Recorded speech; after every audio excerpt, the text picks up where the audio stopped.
The battle continues! Fighting his 12th battle and living under the villain, the Monarch. Henchman, 21! Fighting for the first time and living under the hero, U.S. Steel. Ghost, Robot. Fight! Listen to me. I am a ghost that lives in the head of a robot. If you pierce my chest, I will be unharmed. I will fake my death, and then together we will fight against Zeus.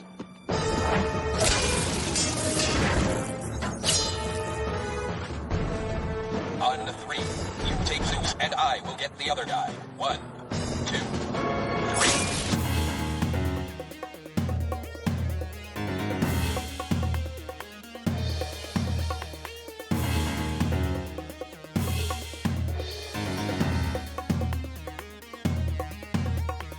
Hi! Definitely leaving that in. Welcome to Venture Bros. Venture Brothers podcast. And your host is always Bryan Dressel. With me, as always, is Nicholas. Let's go with Superboy, Friedemann. I've got a leather jacket and I'm ready. Oh, that's the Superboy you went for. Okay. That's the only one I know. There are so many Superboys out there. There's Superboy Prime, there's John Kent Superboy, there's Connor Superboy. There's tons of them out there. I just went for the I only know Doomsday era Superboy. Yeah, Is Superboy the half boy, half robot who can fly? Yep. You got it. Cool. I thought it was Astro something. But yeah, nope, Super it was sounds Superboy. fine. You got it. You're absolutely spot on. I'm so glad this is carrying over for 2 weeks. So that horrific voice you just heard was... Graham. Merc. Mason. I'll Merc ya. Yeah, I'm just going for a person you definitely don't know. If you're going to fuck with me, I'll go for a deep cut. It's Hercules' younger brother. Nope. Wrong. Wrong! It's Mercules. It's one of Aquaman's right-hand man. Thank you very much. Yeah. Related to Mercules. In Atlanta. Right? You Yep. said the right answer first, and that's the one I'm taking. Damn it. So, Damn it. so we're moving on this week to more gods, any which way but Zeus. Another episode I'm incredibly excited to talk about, because this is one of those episodes that I constantly forget about. Like, just forget about it every single time, and I don't know why. I don't know why this one refuses to stick in my head, but whenever I watch it, I love it. I think it's a great one. Yeah. Yep. This episode is incredible. It's incredible and somehow still a little forgettable. But I I'll agree get with into that why. too. I'll get into why I think that is in a little bit. But first, I think we should kind of give a little rundown, and that's Nick's job this week. Superboy himself. All right. I'm just going to do a quick one because there's way too much going on in this episode, and I honestly don't understand any of it. That's a surprise. I don't know why. So I'll get to it afterwards. I'm just going to read Brok's notes because, like, if I tried to do this from memory, it'd be a disaster.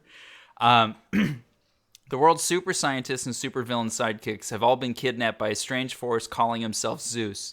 Zeus, with the help of his subordinate Zero, begins a series of battles between the kidnapped men, which include 21, Pete White, Billy, and Captain Sunshine's butler Desmond. However, 21 begins to suspect something's up. The remaining members of OSI, Sphinx, Guild of Calamitous Intent, and the newly formed Revenge Society and other independent villains convene in a secret think tank to solve the mystery of Zeus, who they soon believe is some superpowered being with light-based powers. And then we'll leave it there. Basically, do you want me to say what happens at the end? Usually we kind of like talk about it as it goes on. Yeah, but just in case, because this one is so fucking weird, we might miss it. So just give us the quick ending. The quick ending is Zero turns out to be Henchman 1 from, a few episodes before, well, a season before. Yeah, a while back. Yeah, and Desmond turns out is actually Zeus, who was the original Captain Sunshine, who still has his powers, but was kind of like duped by Henchman 1. Yeah. Yeah, perfect. Okay, so... I mean, for the most part. Yeah. And this is... Zero's overthrown, and then the world kind of continues. It kind Yeah. of Yes. And I think that's kind of why I wanted to start with this one, and why I mentioned that I forget it every time. And I think it's because, with as much as like we mentioned it last week, if you listen to it, these episodes, last week's episode and this one, they have a bit of fluidity to them, and they kind of talk to each other a little bit, but they're totally independent episodes. And I think because this one carries over a few, not a lot, but some story elements, but then everything else is just so monster of the week and just totally tidied up by the end, it doesn't really stick with me. Yeah, I think that's my problem with this episode, because I remember this one because it was I think the only episode of, like, besides, say, the pilot, where I walked away and I was like, nothing worked for me in that. And I think that's why.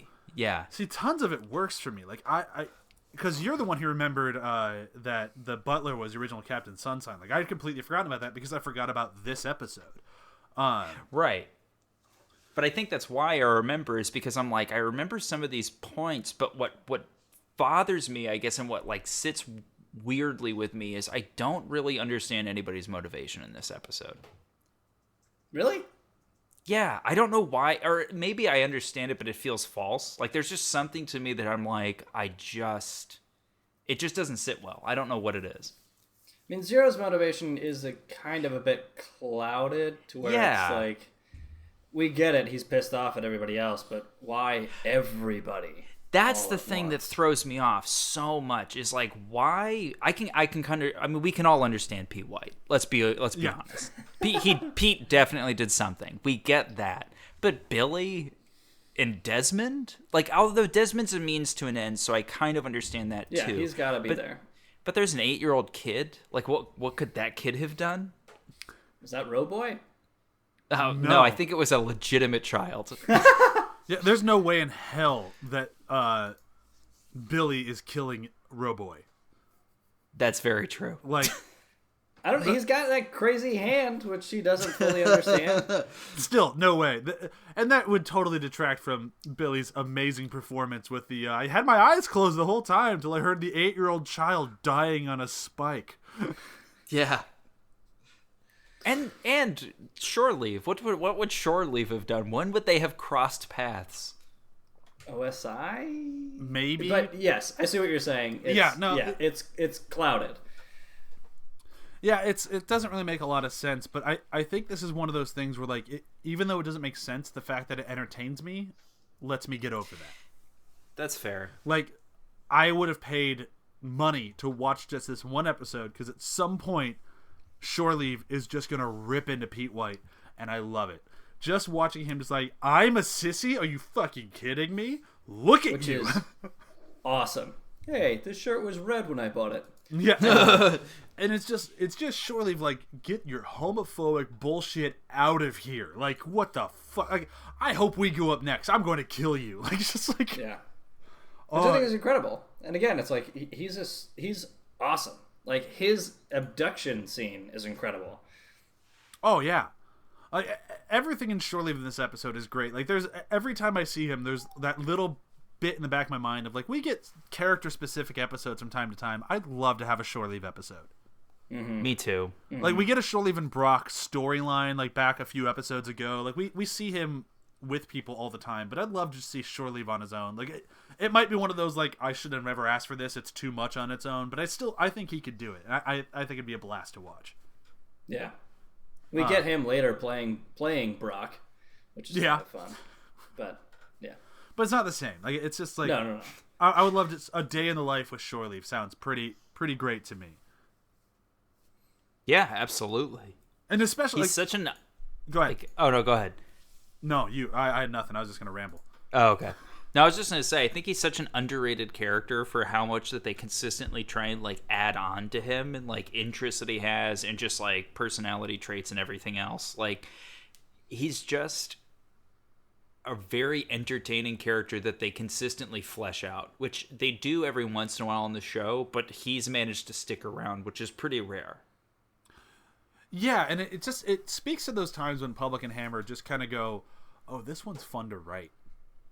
Yeah. And it's kind of like he's not as, perverse or problematic as Sergeant Hatred. Like the back half, like they really fix Sergeant Hatred's problems and make him just more of a fun character.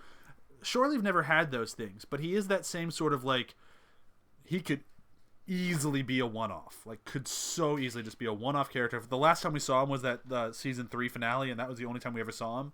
It would have been upsetting, but it would have made sense for that style of character. Right. But I think they just enjoy writing him. He's just such a fun voice. He's such a fun character. He's great in pretty much any situation. Like, it just works really well. And I think by throwing him in this one, although your point makes sense, what point did this guy ever have met Scott Hall? But it doesn't really bother me because he fits the situation so well. Right. Right. If you're going to capture anybody from Sphinx or OSI, he'd be the one to do. Yeah. Like, from a plot standpoint, if you're going to throw somebody in there, Shore Leave keeps the scenes moving. He's very funny, and he's, like, tough, so you can do a lot of action stuff with him that you can't really do with Pete and Billy. Yeah, exactly. Like, so it kind of makes sense. So if in the episode that doesn't make sense, I still think their decision making made sense. Yeah. Like, I mean, does that make sense? Totally. Who else are you going to take? Brok? No. Brok is going to destroy. Yeah, Like, Brok you would can't. just walk out the front door with a trail of bodies behind him, probably including Pete White. Let's hope so. He would have used Pete White as, like, a club. Yeah. And then... Yeah, as a body shield. Yep.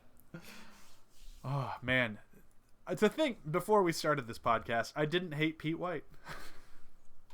Oh, I was so young then. You haven't been paying attention. Yeah. He's the worst. Not even the second worst. The worst. Yeah, he wins. Which, if we're going to talk about that, so the second worst is obviously Rusty, who is also the second worst father, Yeah. who is also in this episode. This is such a great Rusty episode. Such a great Rusty episode. I groaned when it cut to him in the lawn chair. I was like, oh my God. I've seen this episode so many times and forgotten it so many times, which is the best because it means when I get to that moment, it has the same level of joy every time. I'm like, oh, Rusty. What are you doing? Jackass. And then later in the episode, like when he actually gets in the torture thing and is, let's say big heavy air quotes tortured by Hank, has kind of, I don't want to say a good fatherly moment, but has like an honest interaction with his torturer, who is also Hank. Now, here's the thing in that. I still don't buy it. What do you mean? I never bought it. I don't... When he says, like, now, like, the... Graham's face. I don't have his window up. I'm kind of upset. Guys. I don't buy that he loves either one of his children. Like, it's not like when he starts talking fondly about Hank, I'm like, what? I see too much of myself in him. I don't see any of Hank in there. I think these are lies that Rusty has been telling himself for years. Because that was my question. It's like, lies he's telling himself, but I think he does believe it. But Sure. The actual question is, Rusty as Hank? No. I'm not really seeing... I get what he says of, like, he didn't choose this life, he was thrust into it just as I was, but their all resemblance ends for me. And it speaks more volumes to it, where it's like, he thinks that Dean is into it. Dean is so not into this. He was into science for a little bit. He got over it. And now you say science, but it's like just shrinky dinks. Exactly, yeah. So like, I'm doing science in my room, and it's like shrinky dinks. So it's like, he's not into this either. Like, so neither one of his kids are into it. So Rusty he doesn't know his children at all. So when he starts saying, like, I see too much of myself in Hank, we're basically the same person, it's like, you don't get Hank. You do not understand him. You could not be more wrong about him. Yeah. And that's what I mean when, like, sure, he might believe what he's saying, so it might be an honest moment for him, but that's also feeding off the fact that he's been lying to himself for pretty much his whole life. Hank's whole life. But yeah. I would say Rusty's whole life. Rusty's been lying to himself since day one. But yes, for Hank's whole life as well, because that's also in that period of time. Yeah. But I just want to talk a little bit about the torture, because the torture is so fucking good. when it's especially just going down to that. We're gonna stay on Hank and Dean. Just the no, not Dean. Don't kill him. We also have Hank. Oh, well, kill him then. Which is late. The continuation of that is my favorite line. So, but yeah, it's incredible. It's so good. And just like when they come back to it and Hank's been trying to torture him, and it's just like, you've been thumping on the bottom of my chair for the last half hour. Like, you got to take the bottom of the chair out for that to work. It's like, oh, Hank, you saw Casino Royale and you thought you could do the same thing. Yeah. Gosh, he can run a business, but torture he cannot do. I mean, of course he can't. Hank's a sweet kid. He's just an idiot. He's not going to know how to torture somebody. No chance. No, and I'd be a little disappointed if he did. That's true. I think in later seasons, like if we go like season 7, so on, Dean could torture somebody. He wouldn't, but he could do it. Yeah. I don't think Hank still could. No way. After season 7, maybe. We'll see how he fares after the events of season 7, but I might agree with you. But we'll see what happens. You know, in like 10 years when season 8 comes out. Yeah. Yeah. But I love the whole torture sequence. I love that Hatred's in on it. I love that just like, he's going to be so upset if he doesn't get kidnapped. Let's just kidnap him and torture him. It's what he wants. So they just put on those ridiculous Transformers masks and just try. I like the fact, and that's again just going back to Rusty lying to himself. There's no way he doesn't understand that those are Hank and fucking Hatred. Like they still sound like themselves with just a little modulation on them. Like it's clearly them. Yes. This is what I was going to say earlier, but I didn't know if I was going to get any backup. Go for it. But I see where you're leading. I think that he knew the whole time, which is why he said what he said. I think that Brian's right in that he's lying to himself, but I also think that he's trying to appeal to Hank in a way that he's not really tried before, partially because Rusty's not ever honest with himself. So even being close to being like open is a problem, but this is the only way that he could kind of do it where it would kind of work, but I still think it's also a lie. Yeah. The whole Rusty thing, like, there's a deep dive in there somewhere of, like, what the hell is going on with him in that torture room? Does he know what's going on? Does he not? Is he just trying to be nice to Hank, or is he just lying to his kidnapper? Is he lying to himself? Like, there's so much going on there, and I really enjoy all of it. Yeah. But it is kind of weird. Like, I like that it also ends very... They don't really tidy any of that up. Nope. Just kind of let it go. They're waiting for his ransom checks to clear. Yeah. They Hank, know it won't. Hank, it's not going to clear. It's not coming. No. What are the odds, like 20 years from now, Rusty's asking Hank for money? 101. There's no way. Rusty will be dead. Something will have killed Rusty by that point. Otherwise, 100%. That's true. It's definitely going to happen. But yes. You know what? Never mind. It's definitely going to happen because somehow Rusty just avoids death. I don't know how he's done it so far, but you're right. I was gonna say, because he was pretty good with keeping a shitload of clones for Hank and Dean. Obviously, they're all gone now. You're telling me he doesn't have a clone of himself? This is the first time I'm thinking about it now. But again, you're telling me he doesn't have a clone of himself hidden somewhere? I bet he does. It wouldn't surprise me. But it also wouldn't surprise me that he thinks that he doesn't need it because nothing will ever kill him. Also true. I could see it going either way. Like, yeah, he may be vain enough to be like, well, I'm just unkillable. Yeah, like I could see him like, I'll stay alive forever because I'll science myself into eternity. It's like, yeah, but you're terrible at science, so that's not going to work. Other than cloning, which is like, again, back to my point of like, maybe he has it hidden under the impossible. I suppose it's possible. Building. Who knows? I don't know. Yeah, no I mean, yep. I was just about to give a big spoiler to season 7, but I'm not going to do that. So never mind. Speaking of season 7, though, I do want to bring this up. They don't do much in here, but now we're starting to see a little bit of the Peril partnership, which I really like. I love knowing just like the different like guilds and stuff throughout the world. And the Peril partnership really does come back a lot in season 7, and I believe this is the first time we really hear them mentioned, right?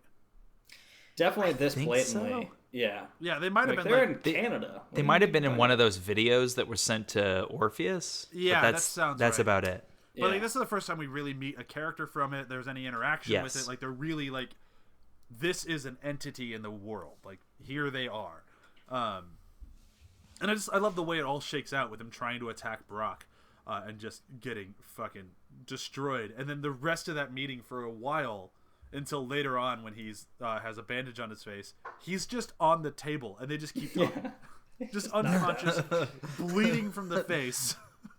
Yep. He obviously wasn't going to add anything to that discussion other than just, remarks towards Brok. Clearly. But I love the idea of the parallel partnership. So I like that they actually show up and get a really good nod this time. So that's pretty cool. The other thing that we have to talk about for a while is just that meeting, the war room with all the different councils and everything. I love this stuff. Like, this is the stuff that I show up to Venture Brothers for. Like, just this super nerdy, just tons of references to movies and other shows and that sort of stuff. All while doing this completely ridiculous meeting that really goes nowhere. Yeah. Yeah. And he questions them all for half a day to find out who they think is the real capturer, but they've already got him. They already have Captain Sunshine, or who they think is Captain Sunshine. Yeah. Which is confusing. I don't know. There's a couple things in here I don't like. And I think Captain Troyster goes over the top. The whole juice box thing is just way too much for me. Oh, I love the juice box thing. But I other am than that, thirsty, and it is delicious. Like, I love Troyster though. Like, I think he's just such a ridiculous character, and he's used just the right amount, because if he's around too much more, I think he'd be annoying as hell. But that's where I'm at, where it's like just that line was too much for me. okay, I mean I could see it, but I mean he is a Hulk after all, That's true. Maybe Hulks just love juice boxes. I don't know. I didn't see any juice boxes in Endgame, but who knows? Maybe there's a bunch of gamma rays in that juice box. Possibly. But I love that whole meeting. Like, I love like they're trying to combine the minds, and I love how poorly it goes. Like, nobody has any clue. And they just keep going back and forth, and it's like, no, we have no idea. Like, why are we here? Why are we in our underwear? Who thought this was a good idea? Yeah. They just keep plowing forward. How long do you think they were in there for? I would day. I would say a solid day with no breaks. Yeah. I think they're locked in there with a couple smokers, which is making it worse for everybody else who doesn't smoke.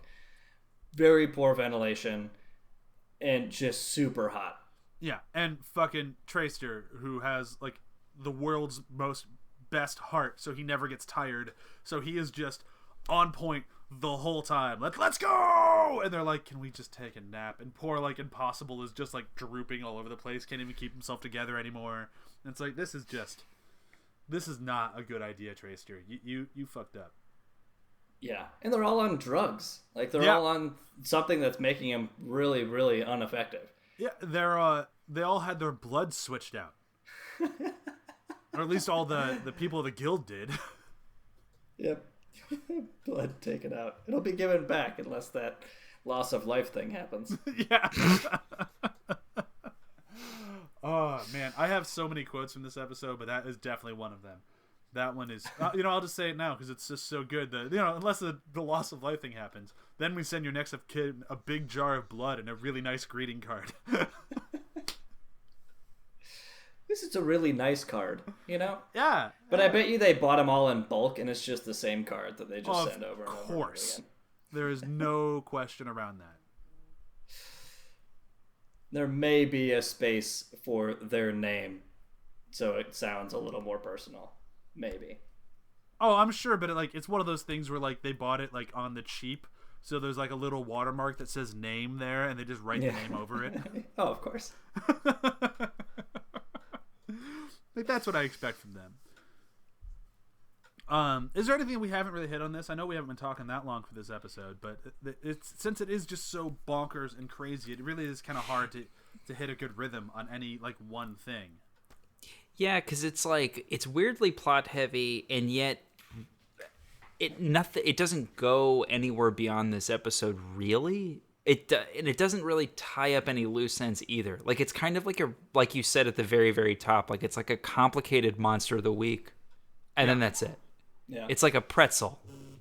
Yeah. I mean, the only thing that really holds any real weight for me is Henchman 21 becoming Henchman 1. Right. That's true. But didn't he already do that once in an earlier episode in the season? Like, didn't they say they want to name him 1, but he's keeping 21 because that was his name before, and like the 2-ton 21 thing? I feel like that already kind of happened, and now he's just... Yeah, but this is where he takes up Henchman 1, and this is I where guess he that's true. confronts Yeah, Henchman they tried 0. to do it, and it didn't take, and now he's actually accepting it. Okay, yeah, no, that's. I think that's there. And from here on out, he really runs with it. I mean, he's already seen how much more capable he is. And in this episode, we really see how ridiculously capable he is. And he is still having conversations with 24, but we don't see 24's skull in this, or his body in this either. Yeah. But you can see in his whole, Yoda, Jedi meditation thing, where he's actually still conferencing with 24. That's true. So I think the only thing that really has much weight is him taking up this new stance and this new identity. I think that's true. really cool.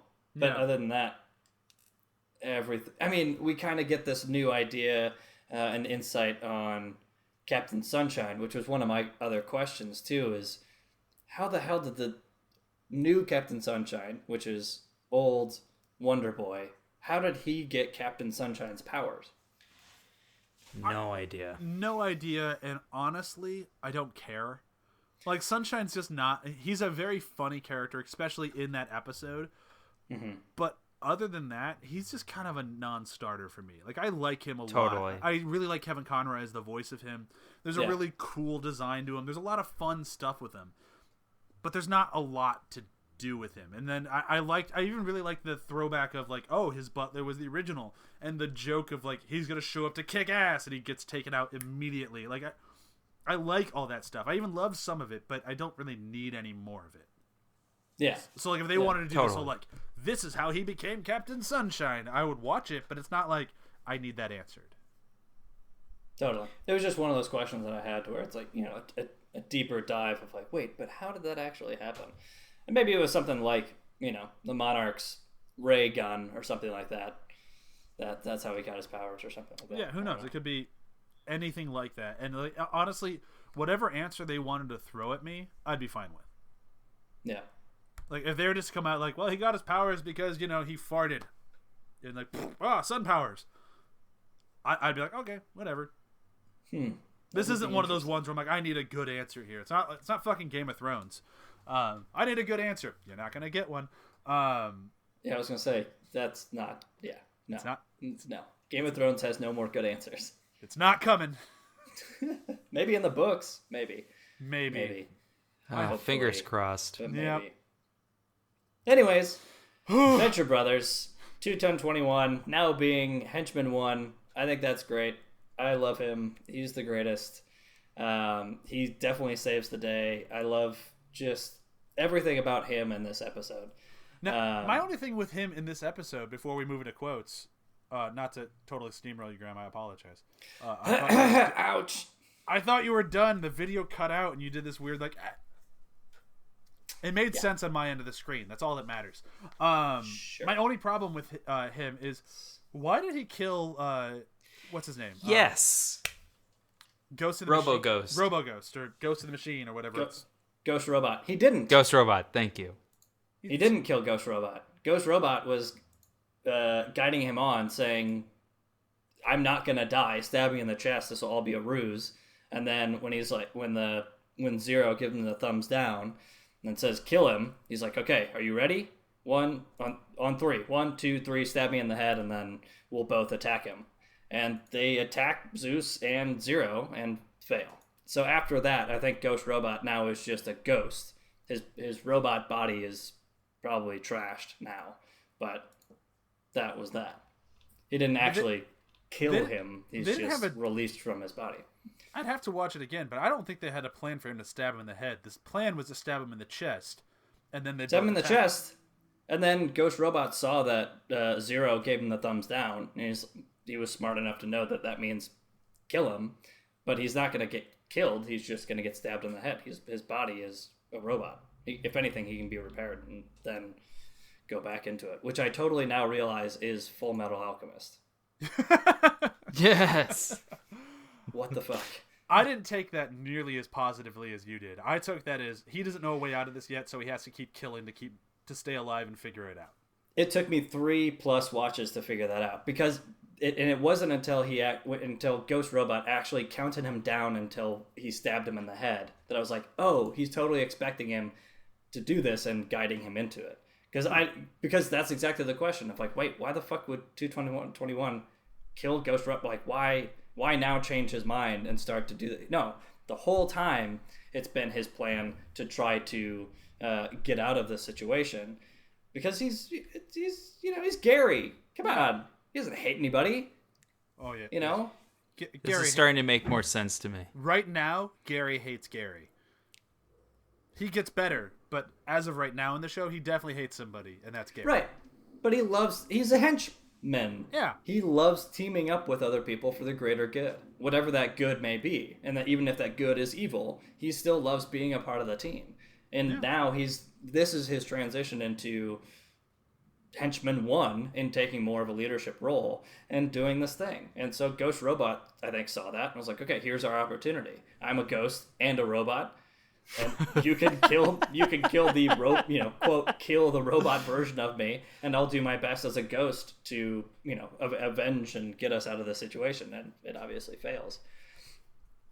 Well, I'll take it. I'll believe you, because I have no other leg to stand on to fight that. But it makes sense. What you're saying makes sense. It's never really. I'd have to watch it again with that in mind. Yeah. Because I felt the same way. I was like, why the hell? Like, he's not killing anybody else. He's throwing all of his punches on all of the other things. Why would he kill Ghost Robot? And I don't think he does. I think it was just a failed attempt at getting them out of this situation. It does make sense, because he's, like, not bloody at all in the fight, and then he comes back in and he's super bloody. Yeah. Oh, yeah. Huh. Yeah, that makes sense. And, I mean, imagine if Ghost Robot really wanted to hurt you. Ghost Robot's definitely going to get in some sort of punch, laser shot, chokehold, something. Like, he's not just going to take a stab to the chest and fall over. Like he says, he's not going to die. He's a freaking Ghost Robot. Like, how would you even... How would that fight even work? I feel like you just really love saying Ghost Robot. I do really like saying Ghost Robot. All right, let's move into quotes on this one. I feel that we're there. I'm going to go first, and mine's kind of an interchange between kind of 3 people, but mostly 2. It's when Rusty has to talk about Hank to Hatred, and he tells Hank that he's got to do earmuffs and sing a song, and they start just yelling random nonsense like, Dean's better, Dean can kick Hank's ass, like, all right, we're good. Oh, and Hank pees the bed, and then this happens, and then they have their interchange, and then it goes, I'm serious about Hank. What? He's been wetting the bed. And they look over to him, and he's just going, Jingleheimer shit, fa la la la la la la. He was so annoyed that he couldn't pay attention, and then he just hanked himself into like a happy little like, I'm just singing a song. Why we love Hank. Where it's like, hey, there's no point in being upset in this moment. Let's make the best of this. What's a song that I like to hum? Jingleheimer Schmidt. Jingleheimer shit. Oh, it's so good. Graham, what about you? Oh man, so mine's kind of a similar thing. So we're talking about great partnerships in this, and we're introduced to this new partnership with Mr. Impossible and Phantom Limb, and from last episode, and they show up again in this episode. And Mr. Impossible, I feel like it's Dr. Impossible. Anyways, Mr. Impossible is Professor. Yeah, Professor too, right? Professor Impossible is taking up his new role as an evil person in this, and so he's trying this new thing with puns. It's just not working. So Phantom Limb just you're like, that's not working. It's like, why do you have to constantly poo at my party? It's like, just love that. It's just a simple line of like, he's just so defeated. Like, why do you come on? Puns go with it. I'm evil now. It's part of the game. Oh man, I also love watching Ward just making fun of him for being evil. I just love watching Ward. They're so good. They are so good. Nick, what about you? So mine you mentioned earlier, which is that Sergeant Hatred's like, but seriously, Hank is being the bed. But it made me think, the reason why I loved it so much was because it made me think their bed is like a metal Tupperware. Yep. Yeah. That's it. With I a was lid. just like, it's got a lid on it. Yeah. Yeah. That's gotta smell. He's sleeping in a puddle. Ugh. I honestly think it's one of those ones where I'm like, that's gross. I don't think that's Hank's fault. I think it's the fault that he's like a 15th clone. We didn't talk about this in the last one, but those beds are super creepy. Oh, they are. But I also love how Hank deals with it. Just wearing like an eye mask and earplugs. And sleeping That's on great. the foot. Yeah. Sleeping away from the camera. Oh, amazing. I love Hank. I think that's it for today, though, right? I think we've done it? Yeah. Cool. Yeah. I think so. Covered some good stuff. Yeah, we did. This was a good one. I love this. But next week, boy. It's my favorite episode of the season, guys. It's pretty incredible. It's been in contention for my favorite of the show. But now Buddy System usually still wins. I love Buddy System. But Everybody Comes to Hank's is so damn good. And I cannot wait to talk about it. Unfortunately, I think because of scheduling, Graham will not be with us next week, though. Possibly the next 2 weeks. Boo. Boo, No. Graham. Wait, Yeah. no. Boo. Yeah. Boo Yeah. Burns. Boo Graham sounds like a politician from like the 1900s. It does. Vote Boo Graham. Yeah, I can totally see that. Yeah. I don't know who our guests will be on that week to fill in. I've asked a few people. We're gonna see what happens. Quick round of plugs, because why not? Listen to Samwise. Listen to After the Hype. Listen to us. Listen to Demon Days. Read articles at athpod.com. That's everything I got. Reach out to us if you want to chat. I love talking to you guys. Every now and then, one of you reaches out on Facebook through our After the Hype page. I will just talk for hours because I really enjoy doing it. So if you want somebody to chat with randomly, I'm not desperate. I have plenty to do, but I will enjoy talking to you. Did that come off desperate? No. That's everything I got. Thank you guys so much. Bye. Bye. Bye.